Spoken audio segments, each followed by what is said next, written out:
Our chief guest, Dr. 𝐁𝐮𝐝𝐿𝐻𝐴, Special Assistant to the Chief Advisor on Ministry of Finance. President of MCCI, Kamran Rahman, very good friend of ours, of PRI. My colleague, my distinguished colleague, Dr. 𝐁𝐮𝐝𝐿𝐻𝐴, who will be making the keynote presentation. Senior Vice President, Mr. 𝐈𝐧𝐬𝐢𝐠𝐻𝐴, and another colleague, Mr. 𝐂𝐡𝐚�𝐿𝐻𝐴, who will also be making the presentation from the MCCI side. Distinguished audience, ladies and gentlemen. First of all, thank you very much, MCCI, for continuing this tradition for the 13th year, and I hope this is becoming a sustainable experience for both of us, and particularly for the media and the private sector in general. I hope that the presentation and the discussions become meaningful. We get to understand what are those critical aspects of the budget that still impact the private sector, as well as the policymakers have a role in this. So the reason why we have this partnership is because we, Policy Research Institute, bring in evidence-based research, evidence-based policy research. We tender our advice, but it's up to the government to take it or leave it. And the interaction with the private sector gives us that flavor of realism. What we say from theory and research evidence, once we interact with the private sector, we get the real, feeling from the ground. But that interaction is what improves our understanding of the critical issues, and I hope it also makes private sector's propositions much more meaningful. So with those initial words, if I may start. Well, it's an introductory remark, but we have decided to share the presentation. I cover, let's say, growth and trade policy aspects coming out of the budget, and my distinguished colleague, Dr. 𝐁𝐿𝐻𝐴, will take over the revenue mobilization and the macro fiscal aspects and the social aspects of the budget. So it's a sort of division of labor. So we're talking about, first of all, by this time, so much has been said about the budget, okay? And very little is left. But yes, I can tell you that one major aspect of the budget that's left in all of these discourses that I have heard is the trade policy dimension of the budget. So I will be spending a bit of time on that. The other, of course, is the growth aspect, which is being discussed. So let me just share my views on the budget and its implication for economic growth. The budget is not just a statement of fiscal policy. It's also about managing monetary policy. This budget is definitely very related to what our monetary stance has been. Very restrictive monetary policy, because taming inflation has been made a priority objective. So that is why the budget is a very conservative budget in terms of budget outlays, in terms of the deficit, which is much below what usually is the deficit target in previous budgets. But let me tell you that it's not a contractionary budget. It's still an expansionary budget. Any deficit budget is an expansionary budget, but this time the expansionary part is much more muted, more conservative. And of course, there is a revenue mobilization aspect of the budget, which my colleague will be talking about. So I'll do it back into it. Basically, what I can say is this budget's objective is macroeconomic stabilization rather than focusing on growth. So the growth target that has been set is at 5.5%. And anybody who makes the argument that, oh, it's 5.5% is unrealistic because the investment is falling, I could tell you that there is a growth momentum of the Bangladesh economy.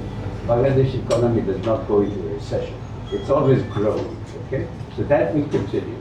And in this particular case, the 5.5% growth target comes out of what we call the incremental capital output ratio of Bangladesh, which is at around 5. If you look at the 30 years from 1992 up to 2020, the incremental capital output ratio ranges at around 5. Sometimes it's lower than 5, sometimes it's higher than 5. So an average of 5 tells you that for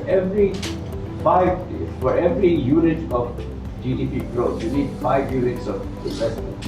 In our case, that we measure that with the gross domestic investment ratio, the percentage of GDP that our gross domestic investment is.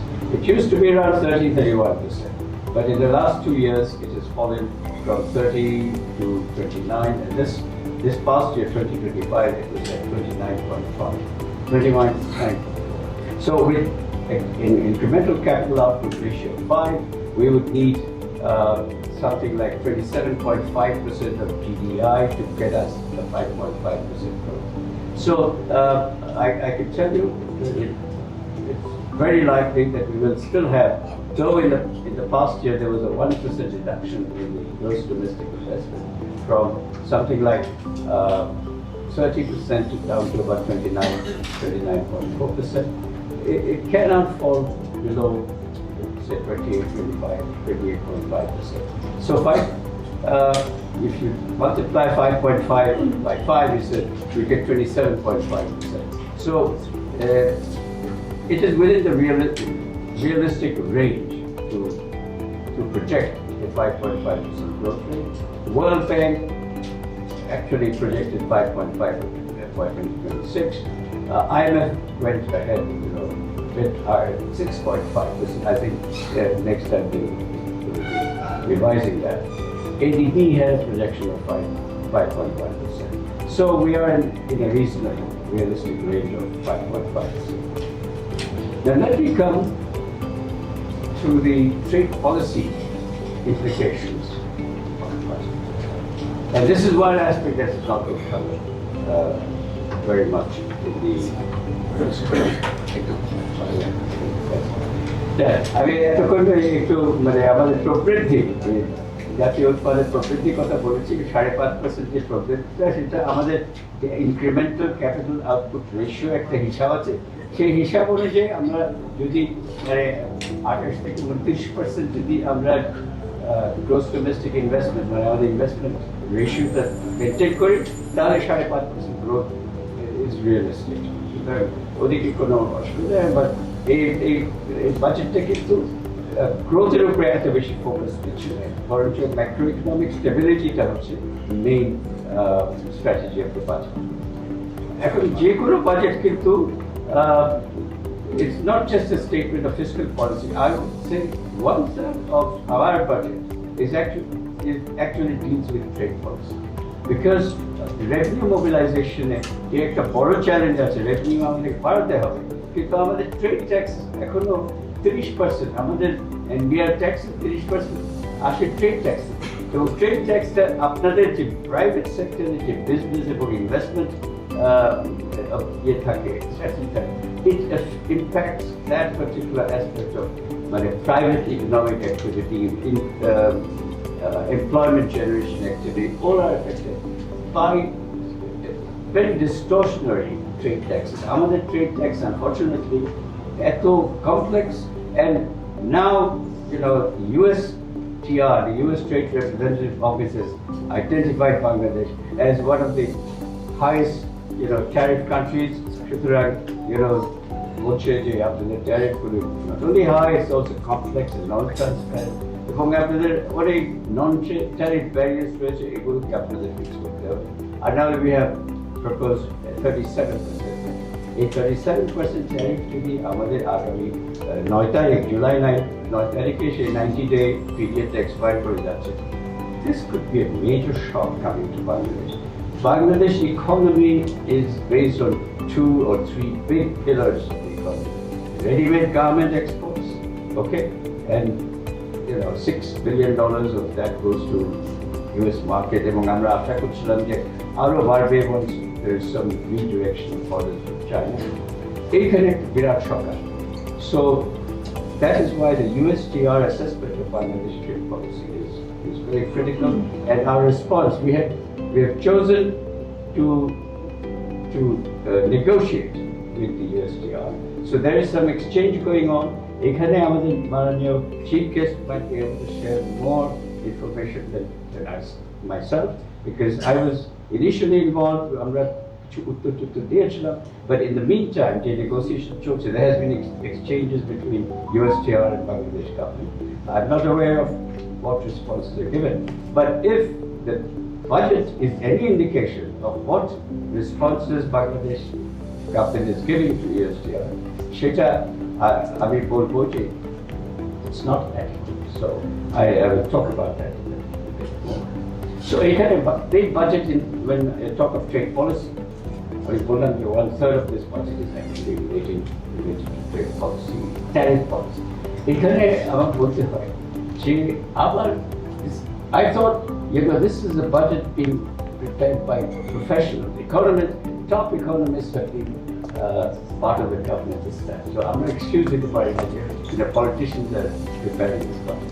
I thought this budget would look at, tariff policy in its entirety, rather than আগের মতো এই custom duty এখানে বাড়িয়ে দিলাম, ওখানে কমিয়ে দিলাম, supplementary duty এখানে বাড়ালাম, ওখানে কমিয়ে দিলাম, তারপরে import, the minimum import values, tariff values, এগুলো, this is not 21st century custom duty. These are caricatures of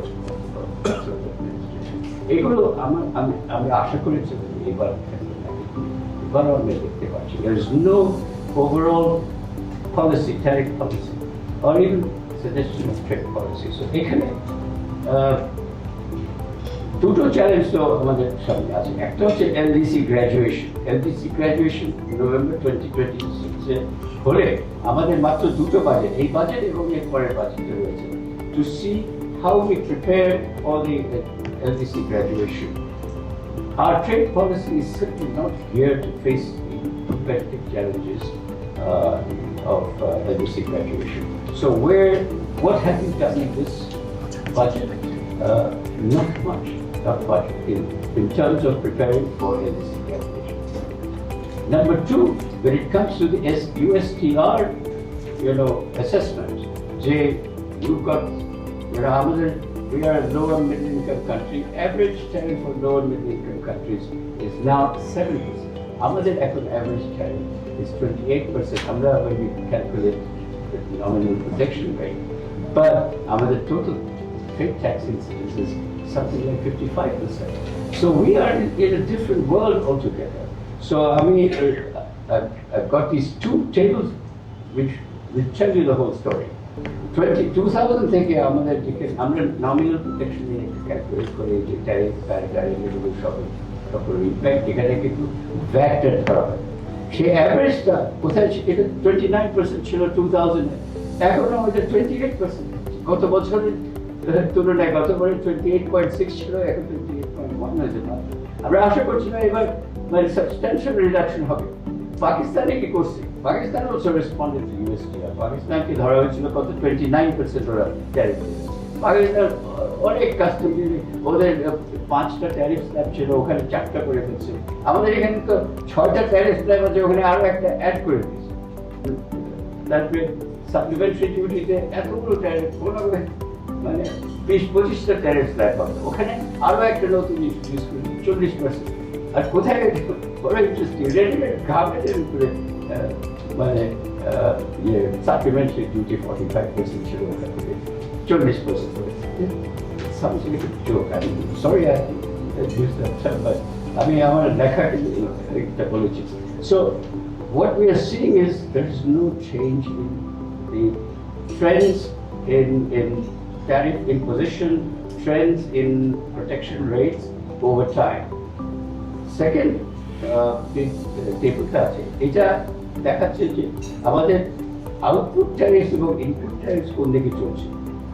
এটা প্রাইভেট সেক্টরের জন্য একটা ইম্পর্টেন্ট ইনফরমেশন। আমাদের প্রাইভেট সেক্টর যারা ম্যানুফ্যাকচারিং এ ইনভলভ আছে তারা কিন্তু বেশিরভাগ কনজিউমার গুডস তৈরি করে। ওকে, এই কনজিউমার গুডস তৈরি করলে মানে আউটপুট ট্যারিফ কিন্তু এটা কনজিউমার গুডসের প্রোটেকশনের জন্য এই আউটপুট ট্যারিফ কিন্তু বাড়ছে, যেখানে ছিল 37% in 2000, it's up to 45, এটা বেড়ে গেছে 42%। কিন্তু ইনপুট ট্যারিফ যেটা 20% ছিল সেটা নেমে 70% tariff. So this wedge between the output tariffs and input tariffs tells us that effective protection is rising, not falling, and that's a problem. Now this, 30 years back, MCCI member সবাই কিন্তু domestic market oriented members ছিল, এখন কিন্তু অনেক exporters এসে গেছে। আমাদের latest research বলছি, আমাদের 8,500 আমরা ফার্মস সার্ভে করে দেখেছি, 70% of these enterprises are now export oriented. 2/3 of employment is now in export oriented firms. So agent protection এটা কিন্তু revenue, and BR argues আমরা revenue জন্য কমাতে পারছি না। The revenue argument doesn't hold because if this is effective in protection, then it must be restricting inflation. Revenue is not coming out of this particular strategy. So this is the main story that I tell you, and this budget has not changed the trend. To conclude my first introductory part, I would like to say we need to really rationalize the tariff structure. And the Honorable Chief Advisor made that statement that NDC graduationের জন্য যে 5টা করণীয় তার মধ্যে 2 নম্বর ছিল rationalization of tariff structure. একটা national tariff policy draft আছে, এটার implementation হওয়ার কথা ছিল, but I noticed nothing of that. So I hope our chief gets to be able to clarify the situation as to where we are going in terms of the tariff policy. So আমি আমার একটা wrap up এর chance আছে, তখন আমি আরো কিছু বলবো। For the time being, let me conclude by thanking MCCI once again, and I'm hoping that there will be some question and answers where I can make some response. Thank you very much. It was my privilege to, we grew up in the same area in Chittagong, so that was it. Thank you, sir. So actually, Dr. 𝐂𝐚𝐴 left me with some concluding remarks যেটা উনি দিতে পারেন। তো আমি 1, 2, 3 করে এক নম্বর হচ্ছে এটা আমাদের চিফ গেস্ট করেছে, মানে the biggest challenge is to mobilize more and more revenue while also reducing the reliance on trade tax. এটা একটা বড় চ্যালেঞ্জ রয়ে গেছে, but this budget unfortunately did not address that. This is one statement we would like to make. তারপরে এই যে tax policy, tax administration যে reform agenda যেটা ছিল সেটাও একটা আটকে গেছে। Very significant step was taken to divide policy from administration, and you all know what happened right now. Domestic financing of the budget is একটা বক্তব্য ছিল যেটা also domestic financing has more negative impacts on the economy. Whether if the government starts borrowing from Bangladesh Bank, Bangladesh Bank will resist, supporting any attempt to borrow from Bangladesh Bank because it's highly inflationary. If the borrowing from the banking system, MCCI has already pointed out, they will crowd out private investment unless deposit growth is also strong. In the current situation, deposit growth is very modest, if not very slow. So crowding out will be a problem. And then the other, sourcing like treasury bills will be used for financing the deficit or borrowing from the public, like 𝐁𝐮𝐝𝐿. The interest cost is very high, and Dr. 𝐂𝐚𝐴 pointed out যে এখন এইসব যে মানে operational যেসব cost রয়ে গেছে public expenditure, এখানে 80% চলে যায় সব খরচে। Discretionary spending, the annual development program finance করার জন্য very limited scope. The space is very limited. আরেকটা জিনিস যেটা address করা হয়নি in this budget, I think, the exchange rate depreciation যে 40% হলো 2022 May মাস থেকে, এইটা that really picks up all the tariffs are up 40%. এটার কোনো counter measure আশা করছিলাম যে এই বাজেটে হবে, কিন্তু হয় নাই। সো আমরা আমাদের অনেক এক্সপেকটেশন ছিল এই বাজেটে that it would be a reform budget. 1991, 92 থেকে 95 পর্যন্ত যে ধরনের ট্রান্সফরমেশনাল চেঞ্জ আমাদের এই ইকোনমিতে এসেছিল through these 4-5 বাজেট, এইটা আমরা আশা করেছিলাম এই বাজেটে আমরা কিছু দেখবো, those transformational change. আমরা unfortunately I think that is why this budget is being called budget of missed opportunities. So with those few words, I think আমাদের দুইটা চ্যালেঞ্জ, LDC গ্র্যাজুয়েশনের চ্যালেঞ্জ এটাও অ্যাড্রেস করা হয়েছে ঠিক মতো, আর এই যে USTR এর চ্যালেঞ্জটা এখনো আমাদের মাথায় কিন্তু আছে। It might, if something comes up in the next as a shock, এই বাজেটের পরেও some adjustments might be needed, particularly on the tariffs and tariff side. With those few words, I thank again for your patience and understanding, and to MCCI for being a partner with us for the past 30 years. I hope it's been productive. Thank you.